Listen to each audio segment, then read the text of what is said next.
When people install Linux Mint, they usually do it for one big reason. They want control, stability, and a desktop that stays out of their way.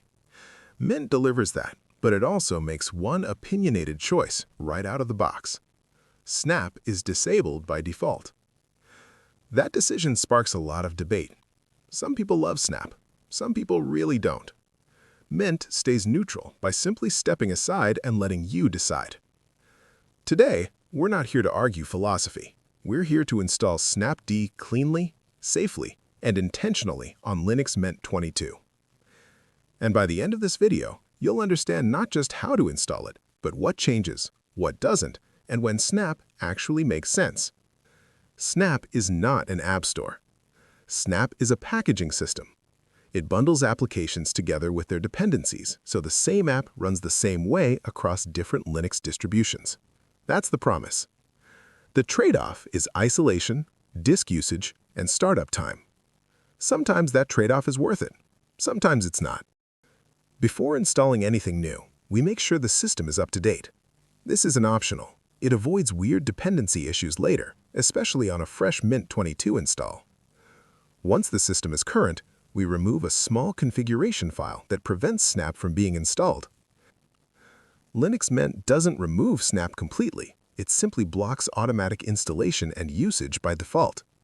This file exists only to enforce Mint's default policy. Deleting it doesn't break the system. It doesn't affect updates. It just hands control back to you. Snapd is available directly from Mint's Ubuntu base repositories. No third-party scripts, no sketchy downloads. When Snapd installs, it also sets up a background service. That service handles application updates, sandboxing, and version control. Once installed, Snapd does not immediately start downloading apps. It stays idle until you choose to use it. That's important to understand. Installing Snapd does not mean committing to Snap for everything. It just means the option exists. After installation, there's one more quiet but important step. Snap uses symbolic links and background services that sometimes require a reboot to fully register. You can get away without rebooting, but for a clean setup, a restart is the professional move. After reboot, Snap is fully operational. At this point, the snap command becomes available system-wide. You can verify it by checking the version or by searching for an application. Now, let's talk about how Snap integrates into Linux Mint.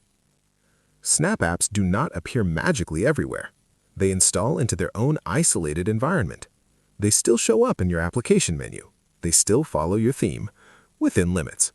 They still respect system permissions. But under the hood, they live separately. This separation is why Snap apps are slower to launch the first time. That delay is the sandbox initializing. After that, launches are usually faster. Updates happen automatically in the background. You don't manage them through Mint's Update Manager. Snap handles its own lifecycle. Some people love that. Some people hate losing manual control. Again, your call.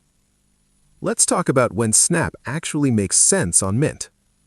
Snap shines when you need a newer version of an app than Mint provides, software that's officially supported via Snap only, developer tools that change frequently, applications you want isolated from your system.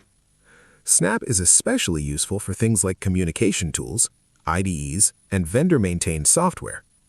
Where Snap struggles is with heavy desktop apps that need deep theme integration or apps where startup speed is critical.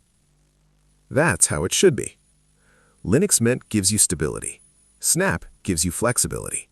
When you understand both, you stop arguing online and start building a system that actually works for you.